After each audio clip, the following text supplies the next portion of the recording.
After careful consideration, I have decided that today we are going to be talking about Eight Heads in a Duffle Bag, a Joe Pesci movie created or filmed throughout 1996 into 1997. Written and directed by a man named Tom Schulman, this would be his directorial debut.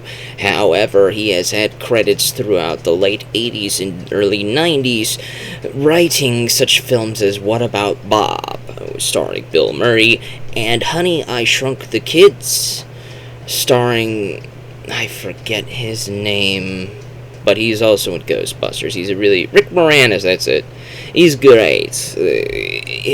He does have talent, especially when it comes into writing, which can it translate well into a directorial debut? I do think so.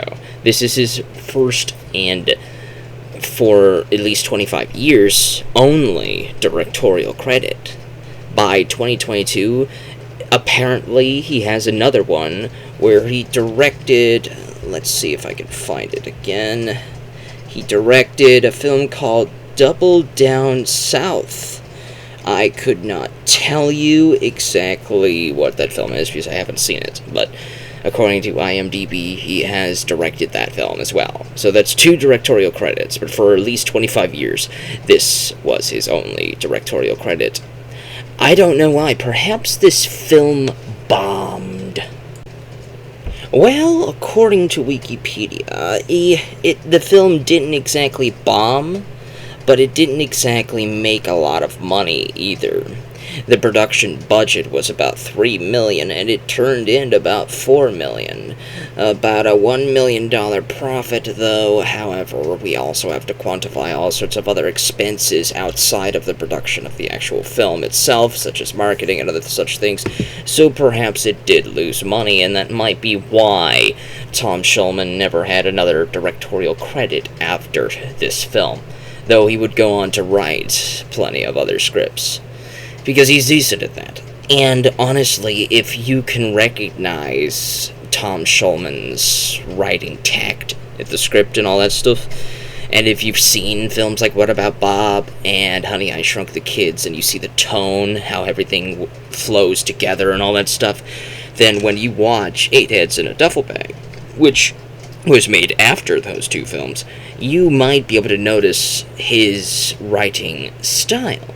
His directing style, I'm not exactly sure what it is, but you could see the flow of the characters and the dialogue. It does sound a lot like some of his previous works. I liked this film, I really did. Especially by the second act. The first act is a tough act, but the second act through into the third act were excellent films. You have to have a little bit of patience in that first act, because yes, admittedly, the shenanigans in the first act weren't exactly funny, but they will grow on you. At least they did for me. They grew on me to the point that I was laughing and snickering throughout the second and third acts. So if you can be patient enough through that first act, you're probably going to walk out of this at least a little bit satisfied. At least satisfied enough to say that this is at least a C+ in your eyes. To me, I would give it a B-, because I actually really enjoyed that second and third act. It was excellent, schlocky nonsense. There is a lot of stuff that is not realistic in the absolute slightest, but it really does grow on you.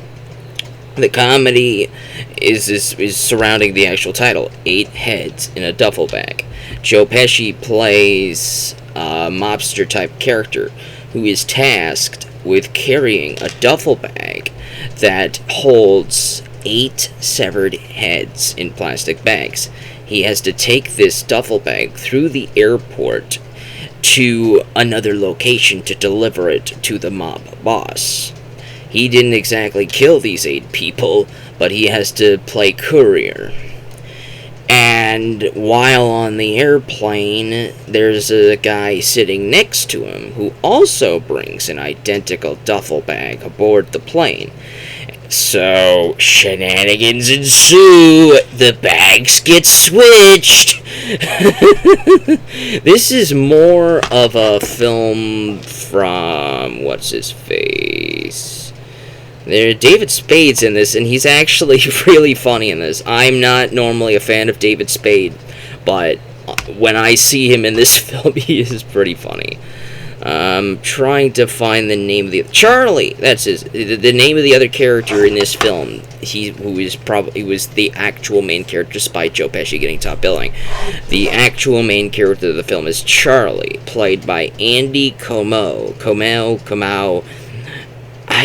I never know how to pronounce that. The E-A-U after, Como, maybe, like Bureau, Como, I don't know. But it's Andy Como, whatever.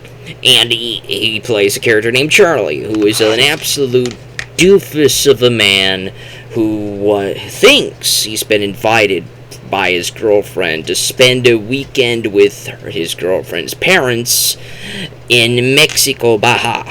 Or whatever they call it. And shenanigans ensue naturally because when the girlfriend's parents look into the duffel bag and they find the severed heads, that's all in the first act. It's all in the first act. That's why it kind of feels a little bit too out there. But by the time you come to accept that this is absolute insanity going on, it'll grow on you. You'll laugh. I did. I honestly don't want to spoil anything other than that, because this is a film you definitely have to go in at least a little bit blind to actually appreciate the madness that is on screen. Wherever you can find 8 heads in a duffel bag, wherever you can find it. Find it in a dollar store, a used DVD store, or whatever rental place, if you can find one, any streaming service, if you can find it on there, wherever you can find this flick, I do recommend giving it a watch.